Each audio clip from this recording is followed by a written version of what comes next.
All right, welcome to The Explainer. Today, we're taking a hard look at the system that pretty much runs our entire world, capitalism. We're going to break down why so many of us feel like it's a trap, and then explore a really powerful idea for how we can reimagine the whole thing. Let's dive in. You know that feeling, right? This sense that you're constantly running, chasing growth, chasing profit, but you're not totally sure why.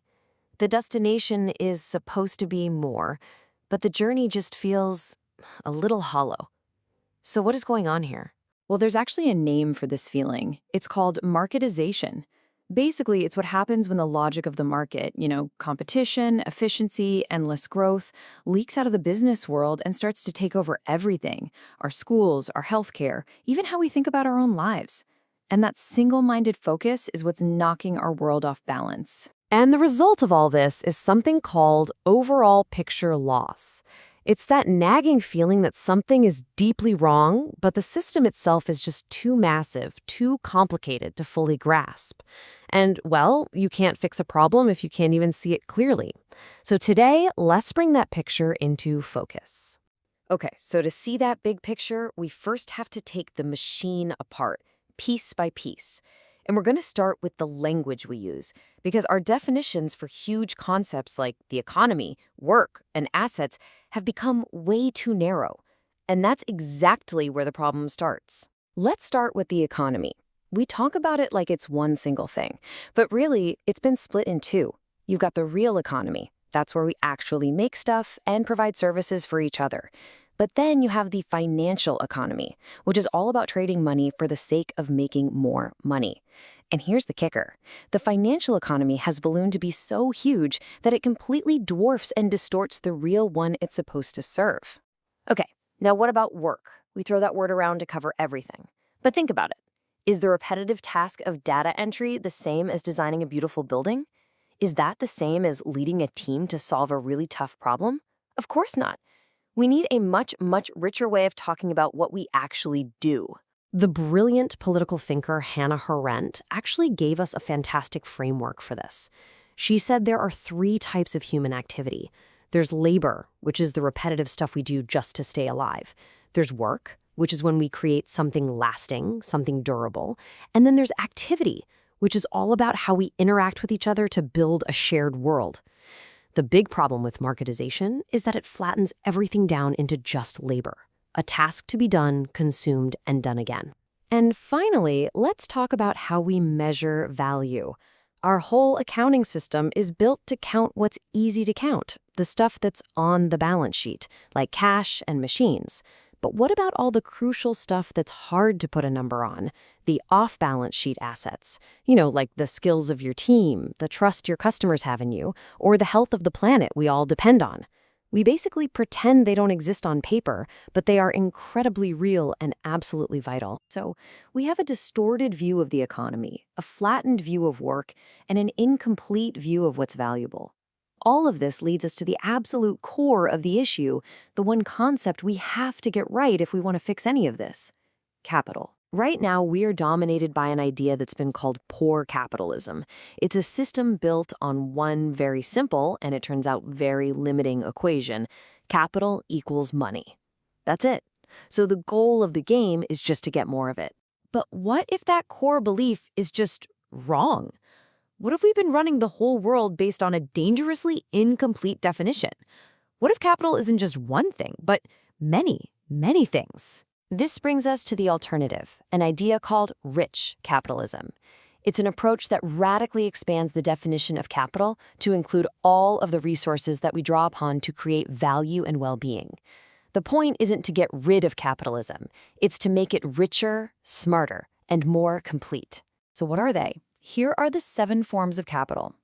Yeah, you've got financial and physical capital, the obvious ones. But rich capitalism says we also have to account for intellectual capital, like our ideas and brands; human capital, our skills, our health; organizational capital, that's the magic of great teamwork and trust; and then the big ones: natural capital, clean air, water, stable ecosystems; and social capital, things like laws, education, and safe communities. A truly successful system doesn't just grow the first one by depleting the others. It grows all 7 in harmony. Now, I know this might sound a little theoretical, but it's not. This is happening right now. There are amazing companies out there already putting this idea into practice. So let's look at how this actually works in the real world. First up, let's talk about a company many of you know and love, the outdoor brand Patagonia. They have been walking this walk for decades, long before it was trendy. This quote from their founder, Yvon Chouinard, just says it all. And it's not just a nice saying. He literally transferred his ownership of the company to a trust designed to ensure every single dollar of profit that isn't reinvested in the business goes directly to fighting the environmental crisis. So let's connect this back to our capitals. They invest directly in natural capital by giving 1% of their sales to environmental causes. They build social capital through programs like Worn Wear, which encourages us to repair and reuse things instead of just buying more. And by doing all this, they build an incredible amount of organizational capital, a brand that people trust on a deep, deep level. Okay, for our next example, we're heading to a small village in Italy, home to the luxury brand Brunello Cucinelli, a company that is absolutely obsessed with human and social capital. Their entire mission is built around this idea of a capitalism for humanity. And for them, that's not some marketing slogan on a poster. It is baked into every single thing they do. So how do they do it? Well, they invest heavily in human capital by paying their workers significantly more than the market rate and treating them with profound respect. They invest in social capital by using company profits to physically restore and beautify their entire home village. And they invest in intellectual capital by preserving traditional artisan skills that might otherwise disappear. For them, profit isn't the goal. It's the fuel you use to enrich people and the places they live.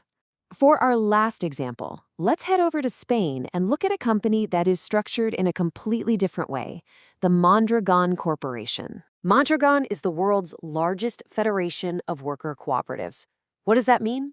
It means the employees are the owners. They all have a say in how the company is run, and they all share in the profits. Their guiding principle literally translates to humanity at work. But its very DNA, this model is a massive investment in human and organizational capital, because the people doing the work are the exact same people steering the ship and benefiting from its success. So, when you put all of this together, what does it mean? It means the role of management, of leadership, completely transforms. You shift from being an owner of capital to being a steward of capital. Your goal is no longer to just extract as much money as you can. Instead, your job is to receive all 7 forms of capital, to nurture them, to help them grow, and then to pass them on, healthier than you found them, to the future. And that, really, is the final question. Not for them, but for all of us. Think about your own life, your own work, whether it's a team you lead, a family you're a part of, a community you live in, or just your own skills and relationships. What capital have you been entrusted with? And what are you going to do to help it grow? Thanks for joining us.